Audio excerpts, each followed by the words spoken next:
102.3 FM, your radio experience you can count on.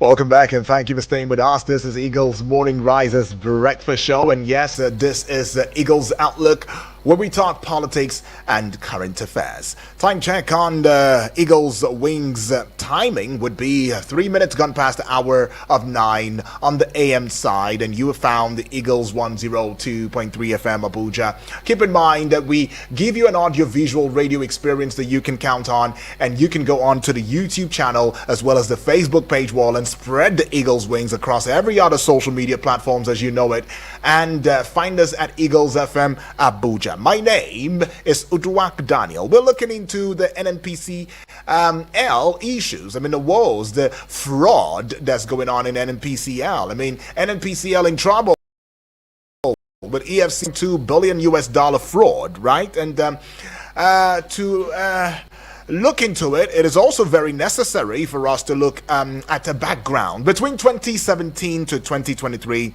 there has been issues of financial irregularities. NNPCL's audited financial statements from 2017 to 2023 showed discrepancies involving trillions of naira, and there's also been a continued allegation of corruption. NNPC has faced numerous allegations of corruption and mismanagement under various administrations.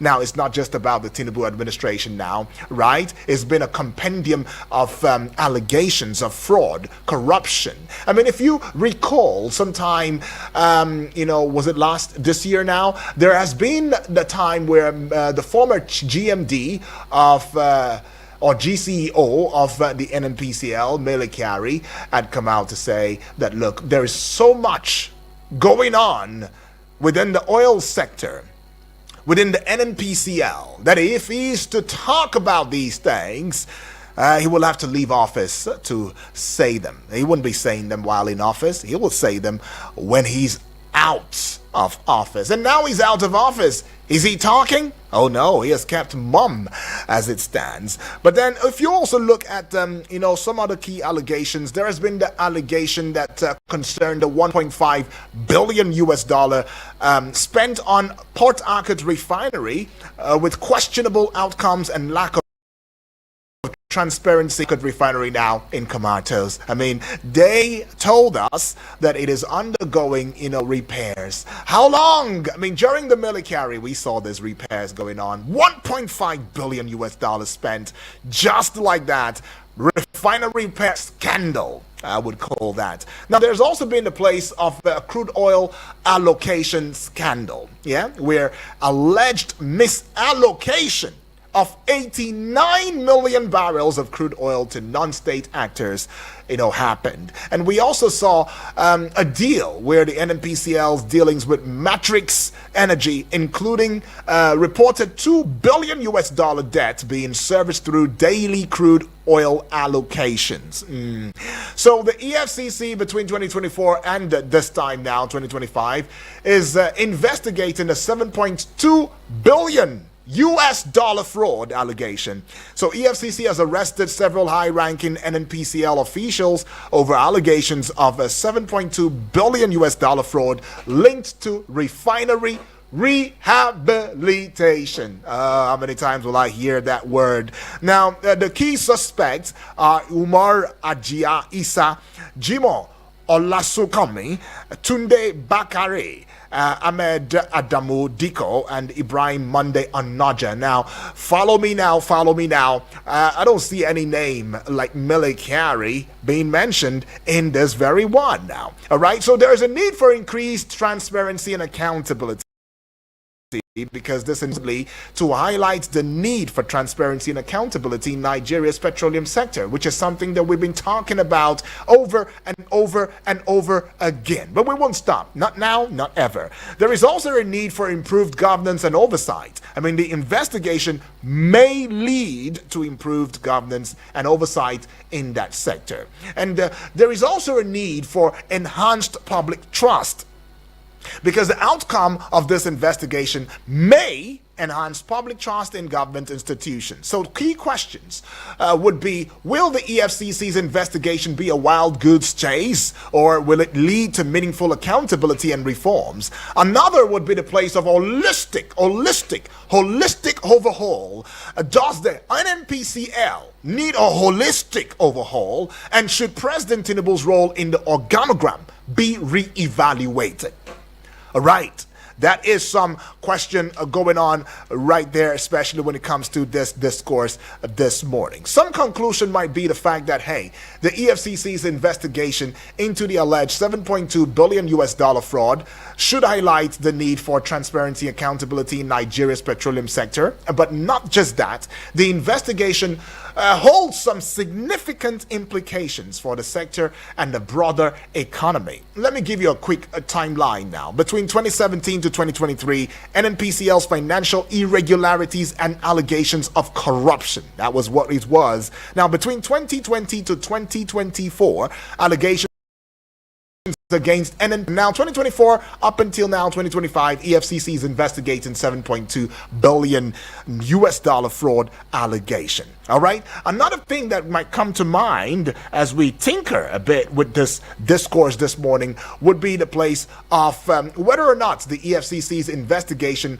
would lead to meaningful accountability and reform. Right, that is it. I'm just reiterating the question again. Or will it be a wild goose chase? Right. And does the NNPCL need a holistic overhaul?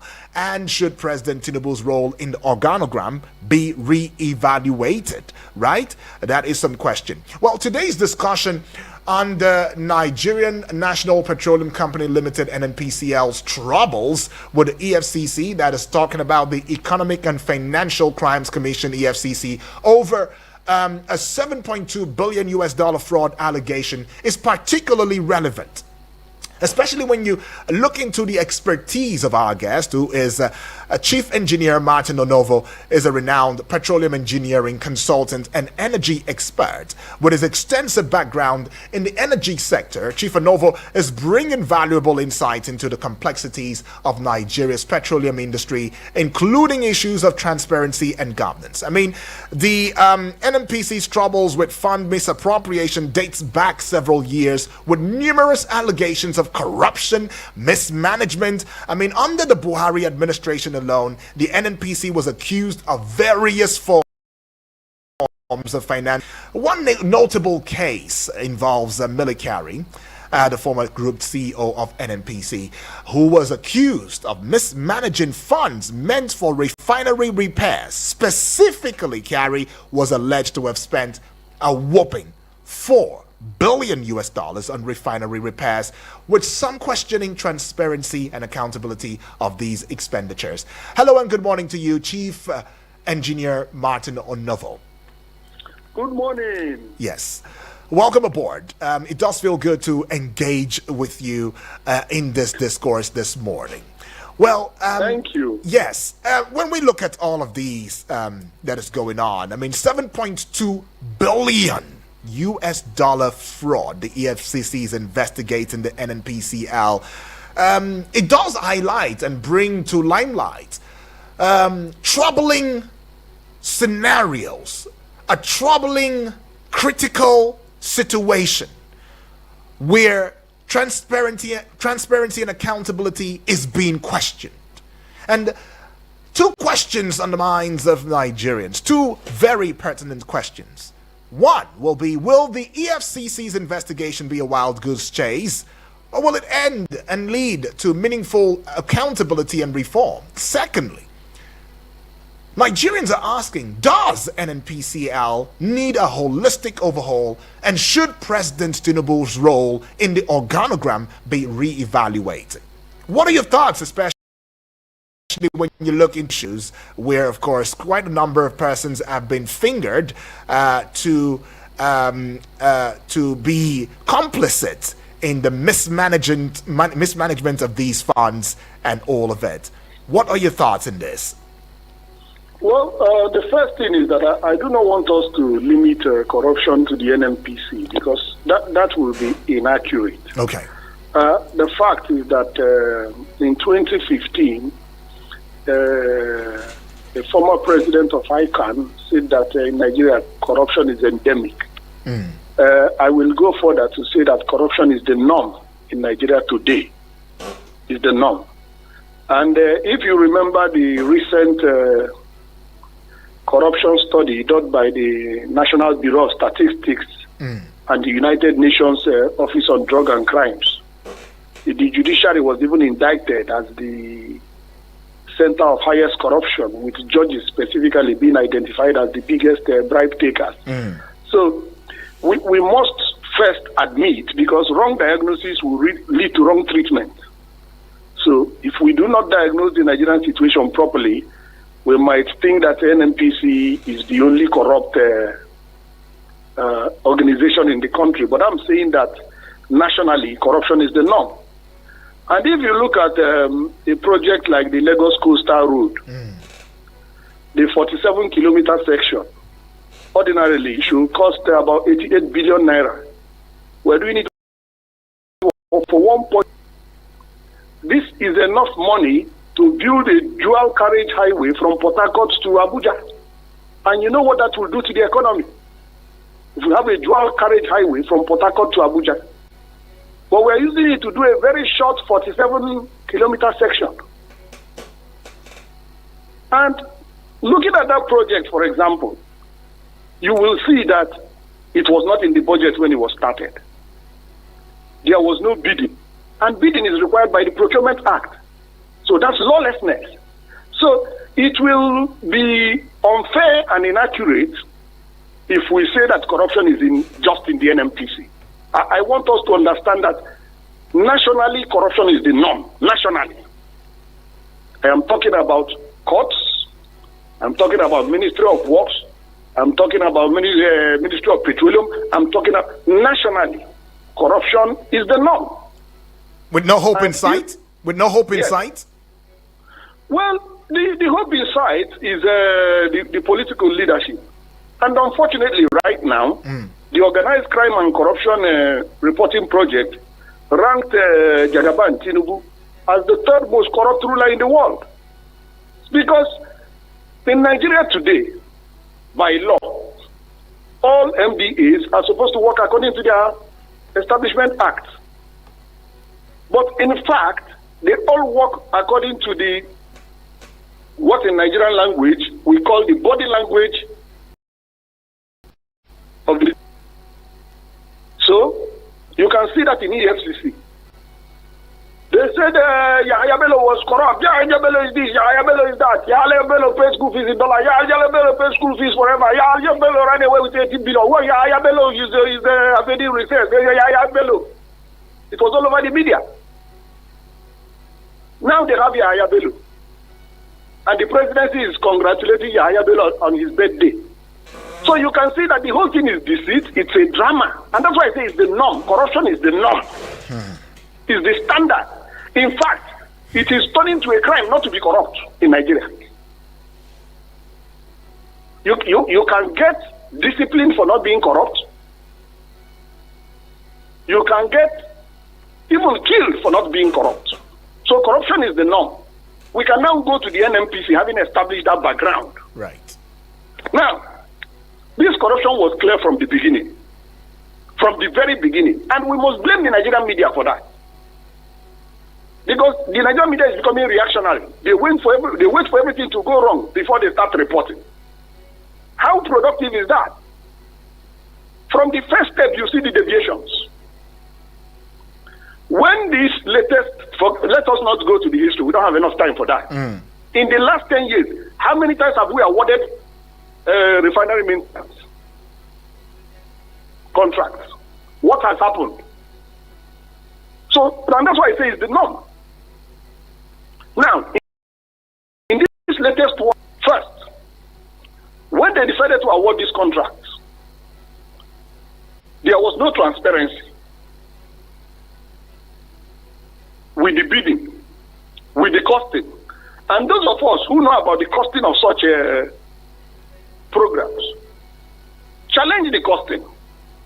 For example, the phase 1 and phase 2 of the Tema oil refinery rehabilitation in Ghana cost $300 and something million. Both phase 1 and phase 2, so complete refurbishment. It cost $300 and something million. But the NNPC came with a story that Port Harcourt refinery alone will cost $1.5 billion. How much does a new refinery cost? So these things were known, these things were spoken about, and I think that the media keeping quiet and say, well, let them go on and refurbish it, at least we'll have our refineries functioning, was a wrong attitude. Now, we don't even have the refineries functioning, and the money is gone. And from what they are saying, there is even much more money gone. But you can see that even the EFCC itself is unprofessional. You are claiming 7.2, but in your outline, you outline only $3 billion. Where is the other 4.2? So you can see all those inconsistencies. That's why I say corruption is the norm, is the standard. In the Nigerian police, in the judiciary, in government, people come to work to be corrupt. People get paid salaries for being corrupt. That is how endemic, it has gone beyond endemic.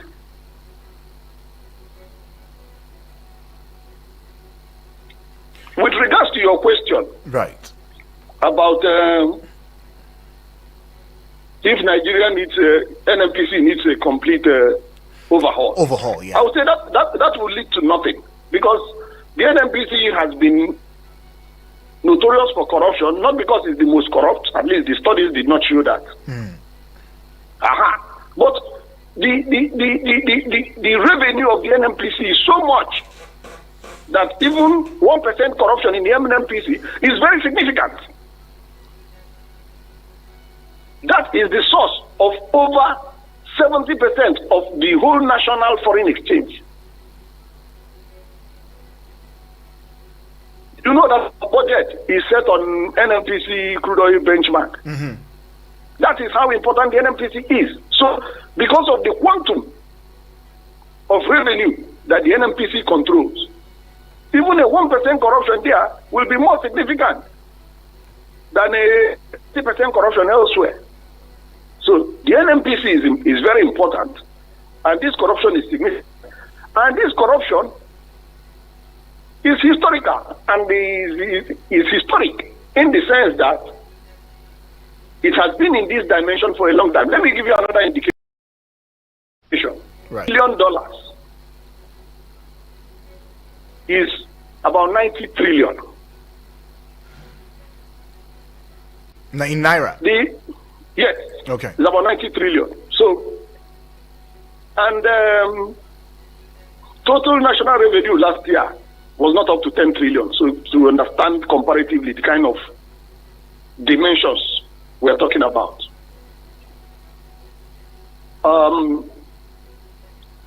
The international oil companies were identified as owing Nigeria over $60 billion in royalties. It's there in the public domain. Our own Minister of State for Petroleum, instead of demanding for payment, turned around and said it was a lost opportunity. First, the money was not owed in 1 year. The money was owed over several years. Why were we not collecting the money? You may have your own explanations, but my own suspicion is that it is because of corruption. Corruption in what sense? Because the money has been taken, or the money is still there and nobody just wants to go to unravel it? No, you know, royalty is like a tax. Yes. It's money you have to pay to government. So it wasn't paid over many years. Right. And it was estimated to be over $60 billion. Dollars. That's close to 100 trillion in Naira. Imagine what that say corruption is the norm, some people may think I'm exaggerating. It's clear. It's clear. That's your national revenue times 10. And instead of the ministers of state to demand for payment or a payment plan, he turned around and said it's a lost opportunity. What's the meaning of that? In other words, the government was giving away our $60 billion to international oil companies. So, I think that the issue of corruption in Nigeria goes beyond NNPCL, and that's what I'm trying to establish. So do you also think it goes beyond the EFCC, the ICPC, and every other corruption agency, fighting agencies in Nigeria? Thank you very much. I think that is excellent. I've just given you the example of Yahaya Bello and the EFCC. Mm-hmm. And I will go further to say that according to the law, all MDAs are supposed to work according to the Establishment Act. Yeah. Now, in reality, they don't work according to the Establishment Act. They work according to the body language of the political leadership. Therefore, if the body language of the political leadership is no corruption, they will all align. If the body language of the political leadership is do as I indicate in terms of body language, then all the MDAs will follow that body language indication. And that is what is happening with the EFCC. When the hunt for Yahaya Bello started, we said it was not anti-corruption, that it was political. Because we know the political basis. The political basis is the basis, or is similar, is not exact, to the theory of Oshomoni. That when you join the APC, your sins are forgiven. He was in the APC, but he was not in the right wing of the APC at that time. Oh, okay. Yes. Oh, yes. Oh, yes. He was not in the right camp in NPC at that time. So there was a political tussle. And that led to all that things that you saw. EFCC every day. Yahaya Bello, Yahaya Bello, Yahaya Bello, Yahaya Bello. And we were blackmailed as supporting corruption, but we knew it was a charade. And we said so that it was a charade. Today, the presidency is congratulating Yahaya Bello on his birthday. But I'm just trying to understand and establish, Chief Engineer, that there was a fallout, so to speak. Does it mean that there could be, I mean, such a person has a birthday? I mean, you already said it. Whether he's in a different faction with the APC or not, I mean, he's still an APC, person. So, I don't know. Well, I don't know. Is that not contradictory? Because actions speak louder than words. Right. Now, you accused Yahaya Bello, the same government accused Yahaya Bello of corruption. The same government has charged Yahaya Bello to court, in quote. In quote. Because we know the one that was charged to court, Timpriye Silva, was charged to court for corruption. Then he was the appointed minister when he joined the APC.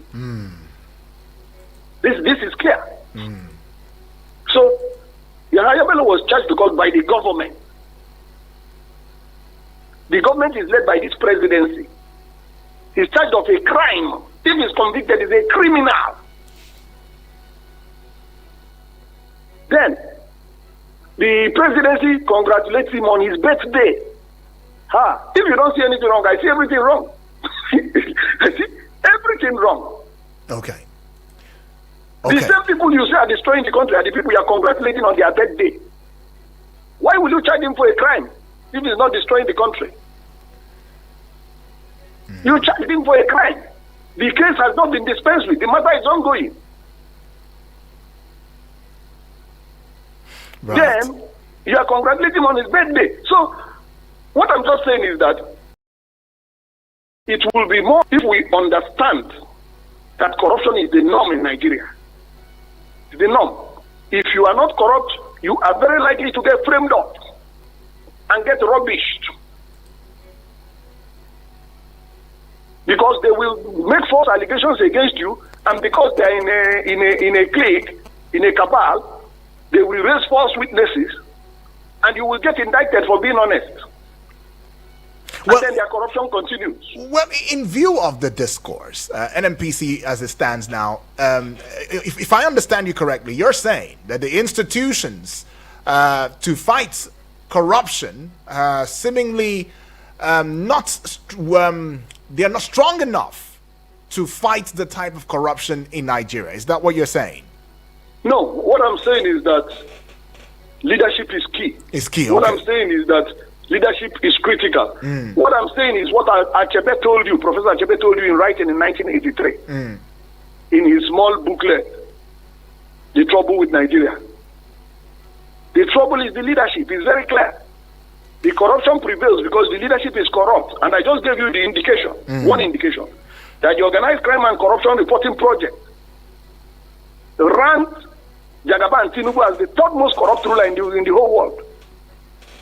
So why will you now be surprised that corruption is the norm? All right, let's get back, to this discourse where the NNPCL is having a face-off with the EFCC. That with the recent developments, the Economic and Financial Crimes Commission has arrested several high-profile individuals. Umar Ajia Isa, a former chief financial officer of the Nigerian National Petroleum Company Limited (NNPCL), Jimo Olasukomi, a former managing director of the Warri Refinery, over an alleged $7.2 billion fraud tied to the failed rehabilitation of Nigeria's major refineries. Now, this background is deeply rooted in the alleged mismanagement of funds allocated for the turnaround and maintenance of the Kaduna, Warri, Port Harcourt refineries. So, with all of these investigations, the EFCC is investigating the disbursement of approximately $2.96 billion for the refinery's rehabilitation, including $1.5 billion for Port Harcourt refinery, and of course $740 million for Kaduna refinery, and $656 million for Warri refinery, and is part of a broader probe, into alleged financial misconduct in Nigeria's petroleum space. And do you think that there are measures, or what measure can be put in place to prevent this case of alleged financial misconduct, especially in the future, not just with the NNPC, but across board? Well, the first thing is that prevention is better than. Secondly, is that before this kind of corruption occurs, don't forget that there are internal control. Did they fail, or were they compromised, or were they a part of the corruption? You need to look at that. In the NNPC, the highest person they have arrested so far is Omar Issa, former CFO, Chief Financial Officer. That's the highest person in the NNPC hierarchy. Now, in the NNPC hierarchy, they have their internal controls.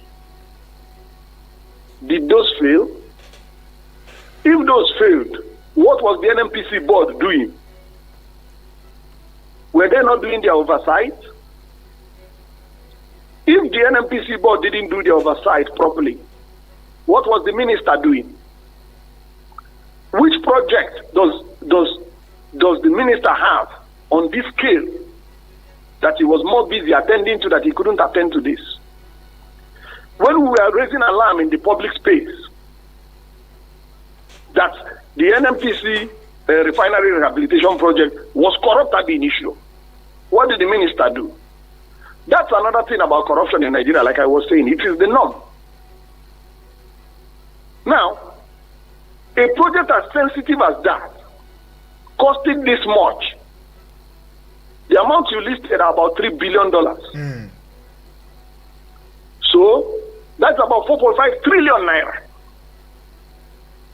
What was the Federal Executive Council doing? What was Jagaba and Tinubu doing? kind of money and you're not paying attention to it, is that not irresponsibility? But I will not think that they were not paying attention. I will think that using the pattern of corruption in Nigeria, it is systemic. They're only part of it.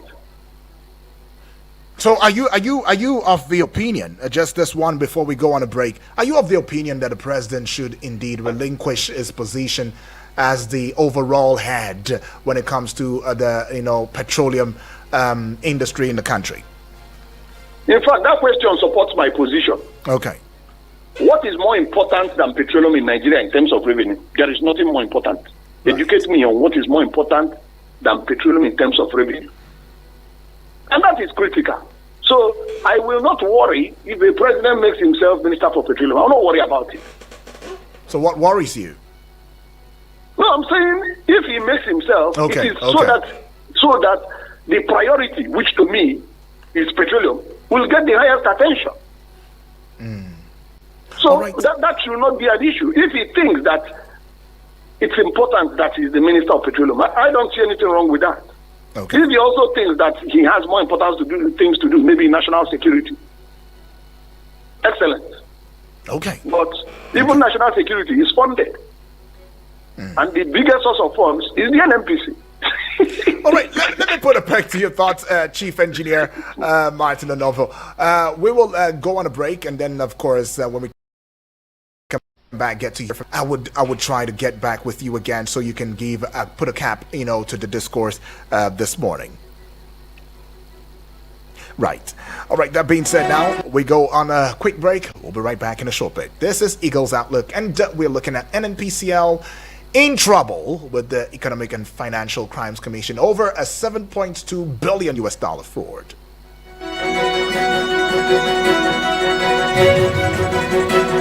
Eagles 102.3 Abuja.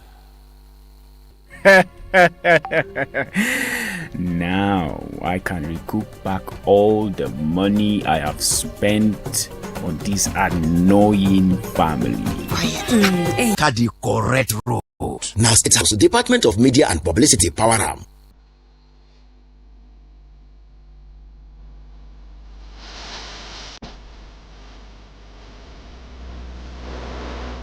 And we're back, and we are looking at the matter that concerns the NNPCL being investigated by the EFCC over $7.2 billion fraud. We'll get to hear from you at this point in time. Please go straight to the point. No storytelling, please, if you can.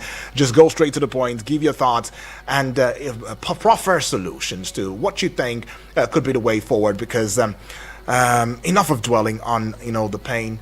It's time to also look into what should be the way forward. What is the ideal thing that we can do? 0907-353-0044. Good morning, Yudi. Good morning, you please. Felix from Lambata. Felix, welcome aboard, Felix. I greet our guests. Right. And I would align my thoughts with what our guests have said. Right. That corruption has come to stay, and it's like a norm in the society. And the peak of it all is the NNPC you mentioned. And it's unfortunate that this is a ministry, that is a company that is directly under the Ministry of Petroleum, supervised by the President himself. Since the President is that busy and cannot take control of that place, I would suggest he let that ministry to somebody else to supervise. Right. And this level of corruption that is going on here is atrocious.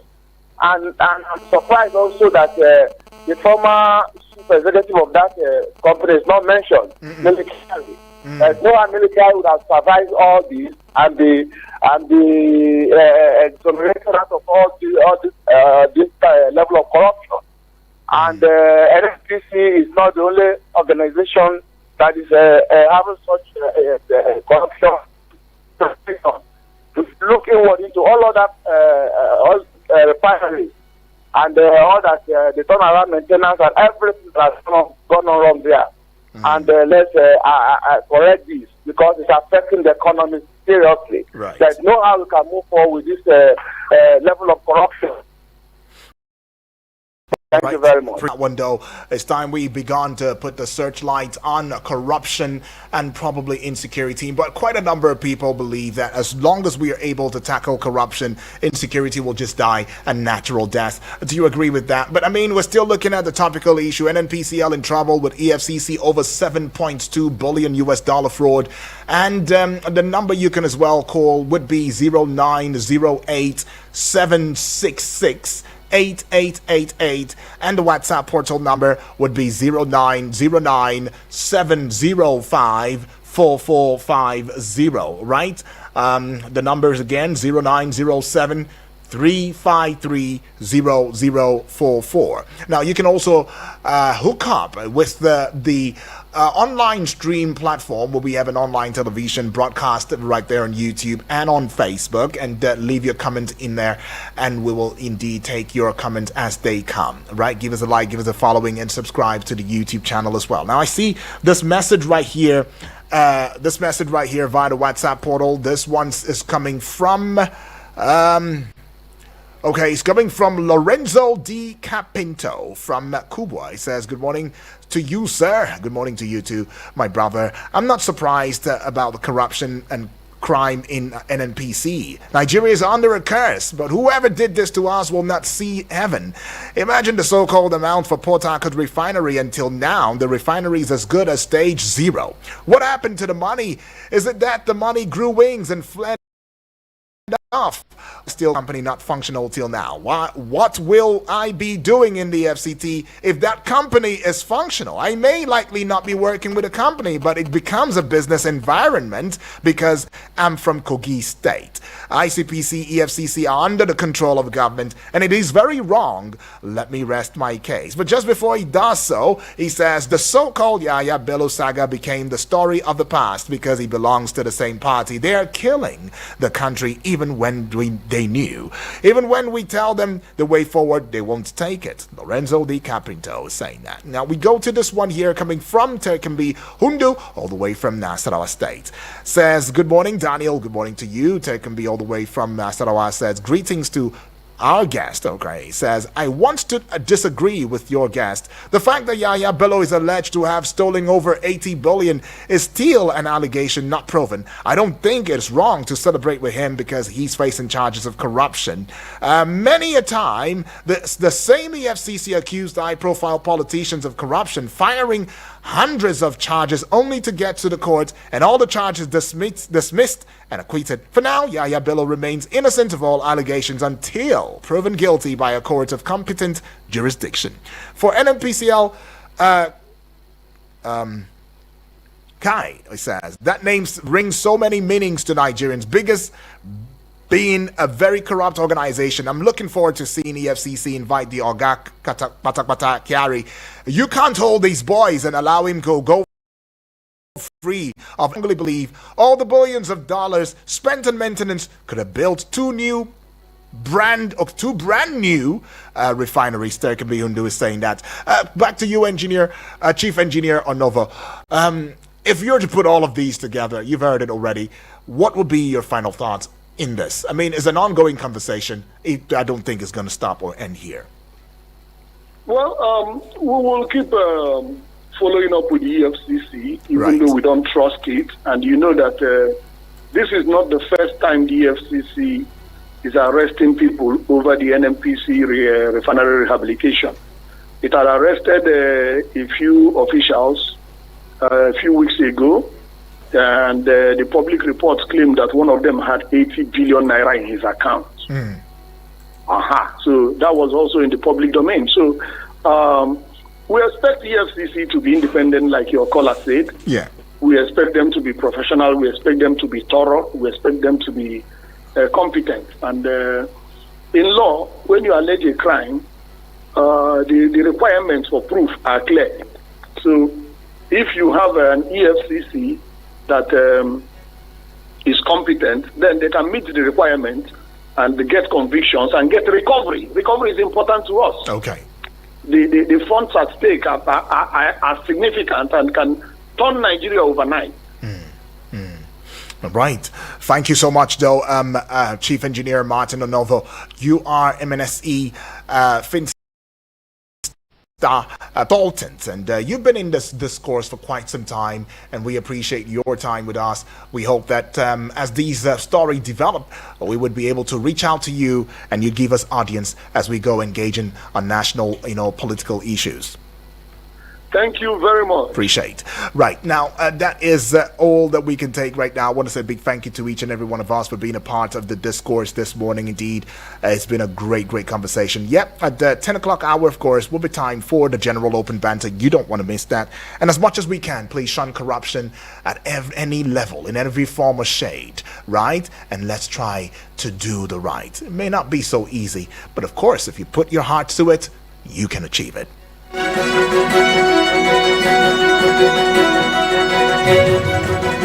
Eagles 102.3 Abuja. Hello Nigeria. Hello Africa. Do you want to work in the healthcare sector